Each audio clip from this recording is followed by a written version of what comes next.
Cette semaine, à l'émission, on commencera par les grandes lignes du budget fédéral de 2017.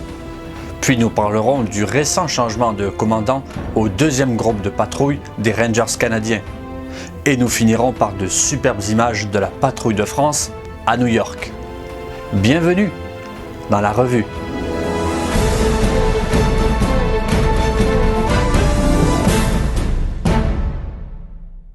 Le ministre des Finances Bill Morneau a présenté cette semaine son deuxième budget. Déception côté défense avec une stabilité dans le budget et aucun investissement majeur à venir. Le ministre de la Défense Harjit Sajjan avait toutefois prévenu qu'il allait attendre le dévoilement de la nouvelle politique de défense qui pourrait rebrasser les cartes du porte-monnaie. En revanche, côté vétérans, le budget augmentera de 30% cette année. 725 millions de dollars sur 5 ans sont prévus en bénéfices additionnels pour les vétérans et leurs familles.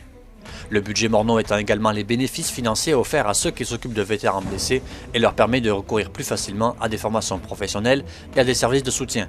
En revanche, la fameuse pension à vie, si elle semble être d'un côté présente et d'un autre absente, c'est plus complexe, puisqu'aucune décision ne semble en fait prise avant la fin de l'année, mais que l'on parle d'une mensualisation du paiement unique. Les commémorations du centenaire de la bataille de Vimy approchent à grands pas et on sait aujourd'hui qui y prendra part côté canadien. Seront présents le gouverneur général du Canada David Johnston, le premier ministre Justin Trudeau, le ministre de la Défense nationale Harjit Sajjan, le ministre des anciens combattants Quinter, le chef d'état-major de la Défense Jonathan Vance, mais également des vétérans, des militaires, des civils ayant des liens avec des soldats tués à Vimy, des jeunes et des chanteurs vedettes, et 45e Nord. Le directeur du FBI James Comey a confirmé lundi 20 l'existence d'une enquête sur les tentatives d'ingérence russe dans la campagne présidentielle américaine de 2016, et notamment sur une possible coordination entre des membres de l'équipe Trump et le gouvernement russe. L'existence de ces investigations a été rapportée par de multiples médias américains depuis plusieurs mois, ce à quoi le président Trump avait, comme à son habitude, répondu « fake news ». Un peu plus de 3 ans après avoir pris le commandement, le lieutenant-colonel Bruno Plourde a cédé sa place à la tête du deuxième groupe de patrouille des Rangers canadiens au lieutenant-colonel Benoît Mainville.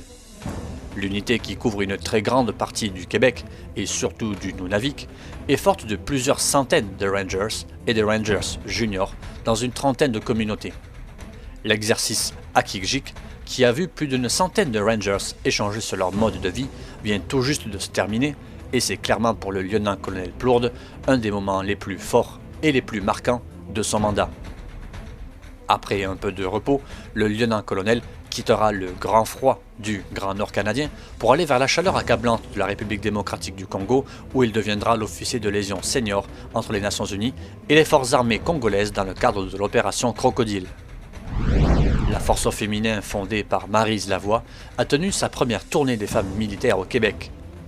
Grâce à des femmes exceptionnelles, des championnes dans leur domaine, la tournée avait pour but de montrer ce que peuvent apporter les femmes au sein des organisations et les encourager à aller de l'avant dans leurs rêves. Il faut savoir que seuls moins de 17% des membres des forces armées canadiennes sont des femmes. La capitale britannique a été le théâtre en début de semaine d'une nouvelle attaque par un des soldats du groupe État islamique. Après avoir foncé en voiture sur des passants au pont Westminster, Khalid Massoud, 52 ans, a tenté de pénétrer dans le Parlement en poignardant un policier, mais il a été abattu sur place. Plusieurs personnes ont été arrêtées dans le cadre de l'enquête qui est toujours en cours. Pour leur grande tournée nord-américaine afin de commémorer les 100 ans de l'entrée en guerre des États-Unis dans la Première Guerre mondiale, les avions de la Patrouille de France ont survolé samedi 25 la pointe sud de Manhattan et lâché leur fumée bleu-blanc-rouge au-dessus de la Statue de la Liberté. 8 appareils Alpha Jet de la légendaire patrouille, redécorés en hommage aux couleurs américaines et amenés par un avion de transport militaire A400M, ont survolé à 2 reprises, à bonne altitude, l'iconique symbole des États-Unis, première étape d'une tournée américaine d'1 mois et demi. Et pour les 150 ans de la Confédération canadienne, les Alpha Jets seront tout d'abord à Gatineau le 30 avril pour un défilé, un meeting aérien et un spectacle aérien avec les Snowbirds. Le 1er mai, les Alpha Jets exécuteront un défilé aérien puis un meeting à Montréal. Et le 2 mai, ils seront à Québec pour un autre défilé aérien. Voilà, merci d'avoir regardé cette revue de l'actualité de la semaine du lundi 20 au dimanche 26 mars. Rendez-vous la semaine prochaine.